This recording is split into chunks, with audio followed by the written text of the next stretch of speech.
Hey there, Chimo Papake here to educate about Urgot. Urgot's a really great champion these days.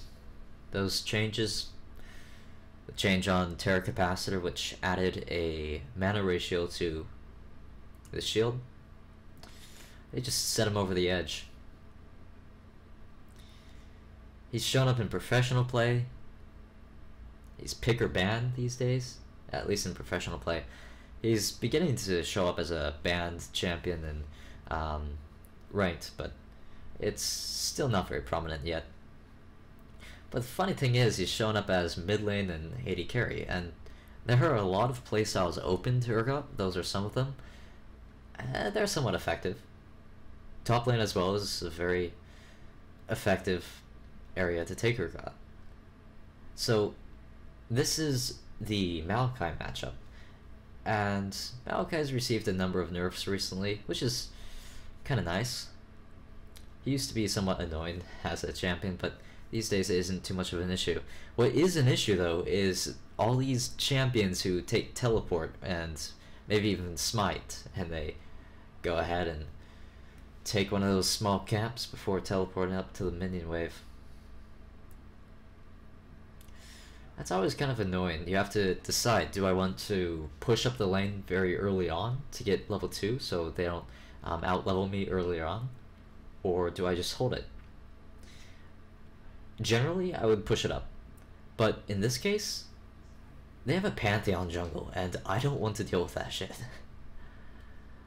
So, I'm just gonna freeze it. I don't really care if Maokai gets a level advantage early on, because there really isn't too much that he can do. Once I hit around a couple levels, as long as things go alright, I should be able to trade with him and come out ahead.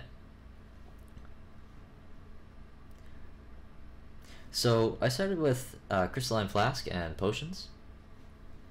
I started with 2 health potions and 1 mana potion, but recalled before 1:30 and walked up to lane, because that way you can walk in with a minion wave, you don't miss anything, and you can get another potion. In this case, usually I get around 2 mana potions.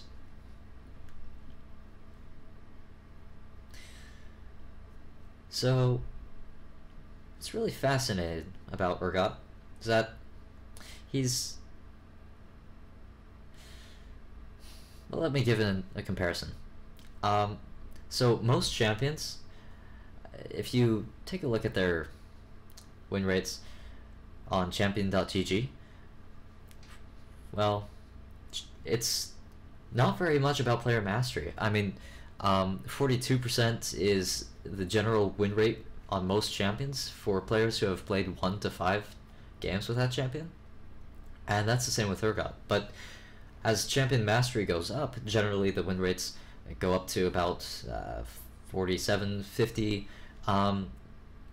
Players who have played over 100 games with a champion generally have an average of about a 54% win rate according to champion.gg. But Urgot is something a little different. I say he's OP because as this game's played, right? Oh god. Yeah, okay. I'll get back to that later. So, I was playing really safe right there because Pantheon was roaming around. He had finished his clear, and you know, generally I play very scared against Pantheon. He's kind of like my Bane, and so he came through the bushes, and that's tough to deal with. I used both Ghost and Flash to get out of it, and thankfully I survived, but I'm fearful of any sort of repeat ganks. So now I'm playing kind of on the back foot, and my goal is just to farm up as much as I can and just avoid any danger. Because if I go, if I just overextend a little bit to try and be aggressive against Maokai, it's just not going to do it. Pantheon could be in a bush, he could walk up, and I don't have any summer spells, so there's nothing I can do. This is the same as Urgot in pretty much any other lane. mid lane is a natural hub for the jungler and the support and all these other champions who just waltz up there and figure, hey, let me help the mid laner out. Yeah, it sounds like a good idea. Then Urgot suddenly gets ganked by 3 people. Isn't that nice? So top lane, you're kind of free from that. It's kind of nice. You just have to worry about the mid laner every now and then. But in any case, from here, I want to play it safe. There's no reason to take chances. If I scale up just a little bit, over time, I'll be able to deal with Maokai. Once I get, say, Muramana or Manamune, he's going down. There's no way he's going to be able to 1v1 me. And then in team fights, Urgot is a huge factor in mid-game team fights. So I should be able to scale better than him very easily. So back to what I was saying about Urgot being pretty overpowered. As players reach around 70, 100 games with Urgot, according to the statistics, and this may be a little iffy since, you know, there aren't too many people who have played that many games with Urgot, but according to the statistics, the average win rate around those areas is about 58 to 70%. And that's over a long period of time.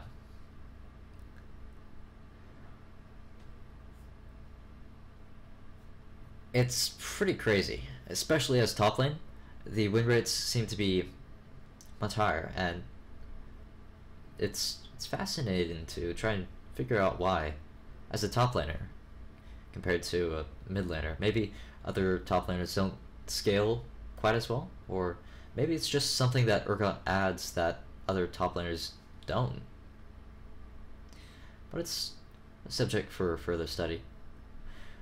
So I'm constantly checking the bushes with acid hunters because I do not want to be caught by Pantheon. I've got my ghost up now, but Maokai started with, I believe it is 2 Dorn's Rings and Sapphire Crystal probably.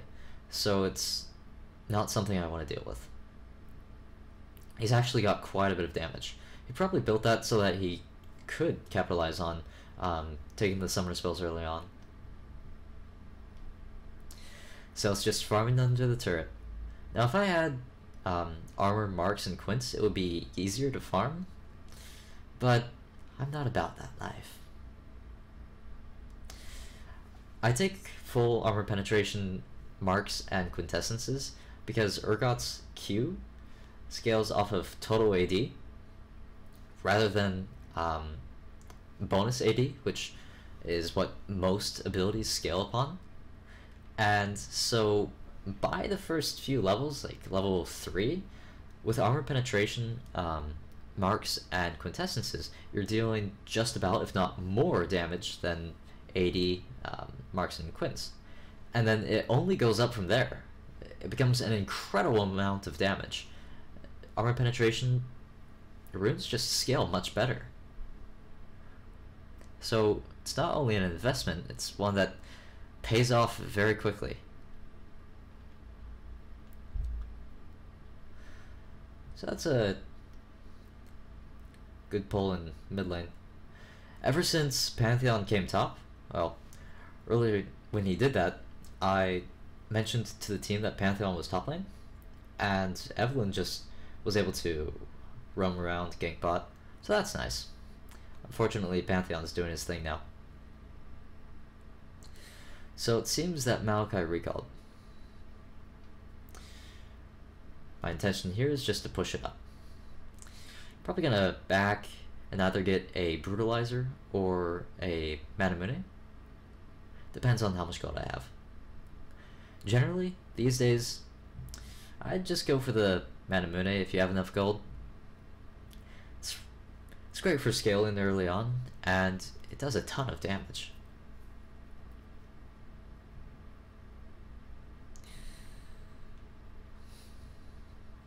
It took me a little while to adjust back to normal games after after Earth mode. It's the Earth aftershock. Just, you used to be able to, in Earth, fire 12 Acid Hunters in the duration of 1 Noxian Corrosive Charge. And it was brilliant. You could just E, Q, Q, Q, Q. I set up a metronome for it. And kill one person in a combo. This, it feels like playing League in slow-mo. You get 3 to 4 Acid Hunters, nothing else. So it's Maokai again is roaming around. He took the pink ward down around mid lane, and so I pinged him back, Fizz. But he's a pretty safe champion. Shouldn't have any issues. Now, he's just overstepping his bounds here. I've got my Brutalizer and there isn't much he can do. Now if I used Ghost here, I probably would have been able to kill him. And I realized, after I flashed, I gave him a little way to gain movement, to twisted advance toward me and get closer to the tower, which kind of sucks. So in retrospect, I probably would have flashed right on top of Maokai. Generally, you try and get the full range out of your flash, but in this case, strategic positioning. So it's somewhat of a lost opportunity, but as long as I've got at least 1 movement speed up on my opponent, I generally feel that I've got a leg up on them and I can push the advantage. So Maokai, even after kind of pushing him out and taking his flash, he teleported bot lane, which the enemy team had already gotten Dragon, but it's still kind of a drag.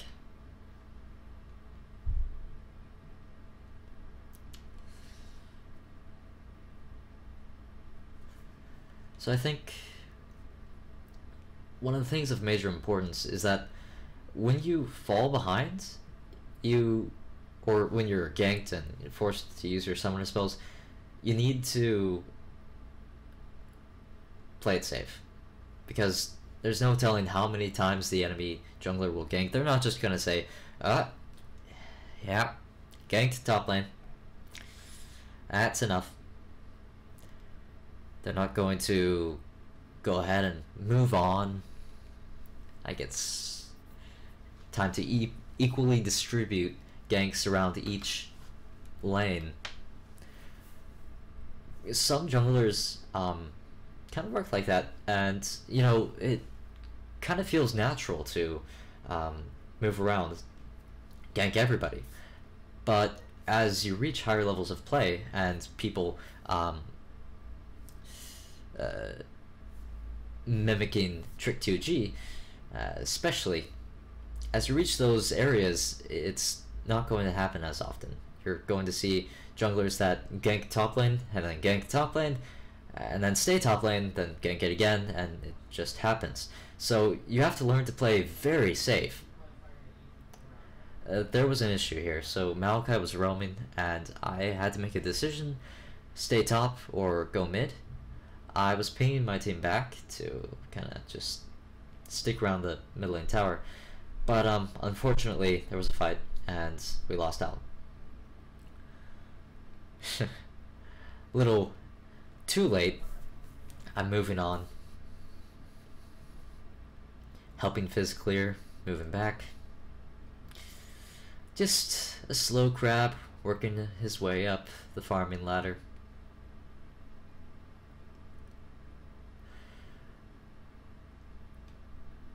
So there was some sort of initiation in mid lane. I hadn't seen what it was, so I asked whether Pantheon ulted.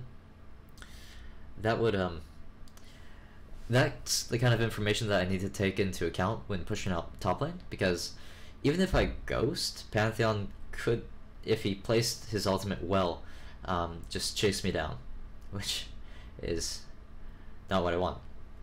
Especially with Maokai in the area, I'd be dead. So I kind of took a gamble here, just assumed that Pantheon ulted and pushed up really hard against Maokai, but I also noticed that Dragon's up pretty soon, about 34 seconds, and so I want to take Dragon. I also want to get my Mana Mune, but then Pantheon in mid lane, doing his thing, gets the AD carry, and so because of that, we're naturally outnumbered down there, and there really isn't too much I'd be able to do. I would be fighting an uphill battle. So my goal then is to push out top lane and perhaps force Maokai to back off. Preferably keep him there, actually. I'd want to see if I could make him waste his teleport, or prevent him from teleporting, from coming to the team. So I'd follow him down wherever he went, but that didn't seem to happen. And there was a trade in mid lane. So that's pretty nice, actually. It delayed the dragon. So here I'm faced with a decision. I can go top lane and farm some more and prevent Maokai's push, save the tower, or I can go to dragon and get the dragon with my team. Perhaps even fight.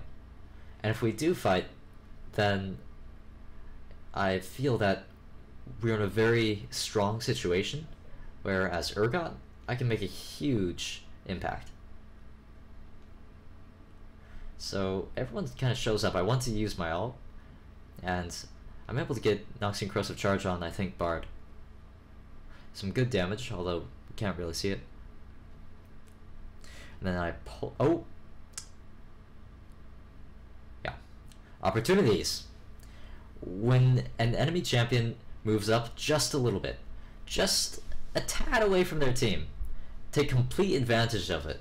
Flash ult. I noticed when watching the professional scene that this was a thing that a lot of Urgot players didn't really do. I noticed with Ghost, I can chase down Maokai and everyone else. There's nothing they can do. A lot of people have used Urgot's ultimate defensively, and that's great, but it's also important to learn how to use it offensively. Flash ulting is an incredible initiation tool, and of course that's not entirely as applicable in the professional scene, since it's, well, you know, it's a really high level of play. People are going to be very reactive, they're going to stick around with the team, and so it's going to be harder to pull off. Uh-oh. You know, Pantheon's... I hate that guy, but I guess he used his ult. So, what was I saying? The question, though, actually is, what am I going to buy? I could buy Ionian boots to get up to about 40% CDR. I run 5% scaling CDR glyphs and 5% flat CDR glyphs, so it would take me almost there. I could get Black Cleaver, I could get Glacial Shroud. So I choose to go for Glacial Shroud and then probably save up for Mercury Treads. Actually, no, Ninja Tabai. So I noticed that the enemy team is kind of a strong AD focus. You've got Pantheon, he's one of their major carries, and Lucian, he's kind of down. But Cho'Gath isn't much of an issue. He's mostly his primary damage that you want to look out for is true damage anyway. So, I mean, I guess I could pick up some health, but that's not going to help out until the new Black Cleaver comes out, which is built off of a Phage and a Kindle Gem. That's going to be a fun item. Even more movement speed. Yeah. Urgot's great for picking people off, just chasing them down, especially when they're weaker than him. In the tank sort of meta, he just sort of shreds through tanks. That's one of the main reasons that many players pick Urgot these days. They pick Urgot and then just stick behind, say, the AD carry or some other champion, and they use Noxian Corrosive Charge. They use non-mobility summoner spells, non-mobility items, and they just stay back and Noxian Corrosive Charge things. I mean, it kind of works, but it's kind of lame as well. It's difficult to carry with that sort of playstyle in solo queue. So I ulted Pantheon there so that I could reposition him over round closer to my team, but mostly further away from the turret, so I could kill him, so he wouldn't be able to just run up to the tower. Generally, with your ult, when you're repositioning someone, you have to be wary of everyone who's around, and that time, thankfully, I made a very good choice. Bard's dead. Made a good choice. There weren't too many people around. The engage had already happened, and that's a great time. And you can just waltz on in, and people have used their main abilities. There's not much they can do about you, and I've got Murameta. Wonderful.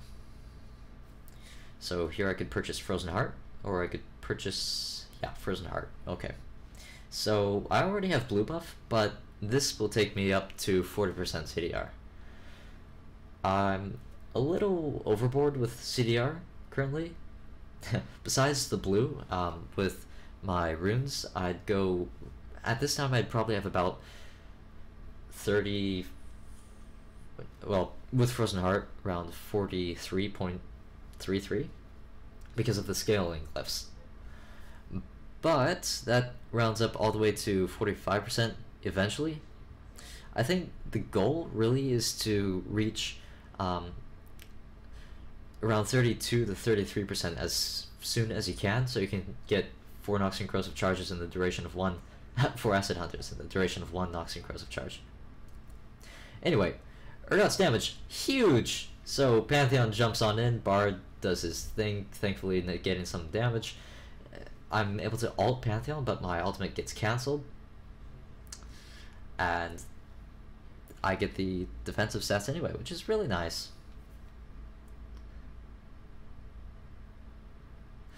Then from that, it's really early, but I feel like with Fizz, Sivir, what's Fizz building, by the way? In any case, with those, we can pick up Baron. And then it's Dragon up in a minute as well, so we want to recall as soon as we can. Well, not necessarily really soon, but pretty soon. We head over to Dragon, and we've got a pretty big lead. Now, I'm wondering what to buy here. Yomu's Ghostblade is a great item to buy in select situations. As Urgot, one of your goals sometimes is to completely destroy somebody, just obliterate them. And like Cho'Gath doesn't have too much armor right now. Bard kind of. Just in general, I want to be able to kill someone very quickly. And Yomu's Ghostblade gives me this huge burst of damage because it makes your auto attacks highly susceptible to critting. And once you have that, well, I mean, Urgot's auto attack range is pretty short, but all the same, it's really effective. Let's just say that. I'm positioning myself around the outskirts of the wall so that I can pull anyone who comes close. That's a great old trick with Urgot. Great for dragon fights, barons, just picking people off. Yomu's Ghostblade, I can pop it and then just obliterate someone like this. You flash on his face and then you auto attack him and then burst and Qs. And every Q is like a crit, every auto attack is a crit. So that's nice. So I feel like I started talking on a lot of ideas. I hope I was able to finish most of them. And if you've got any further questions, I'd like to address them in the comments, and I'll pick them up in a later video. I intend to do a lot more commentary very soon. Notice I did a ton of damage, but I didn't take much damage. That's the kind of Urgot playstyle that you generally want to go for. You want to stick on the outskirts or just play around the area. If you have Ghost and Flash, be very, just go in there and go out. It's a game of push and pull. You've got to be very mobile and dodge things. So it's really fun, especially since you're a big, fat, smelly crab. And I hope you enjoy playing Urgot.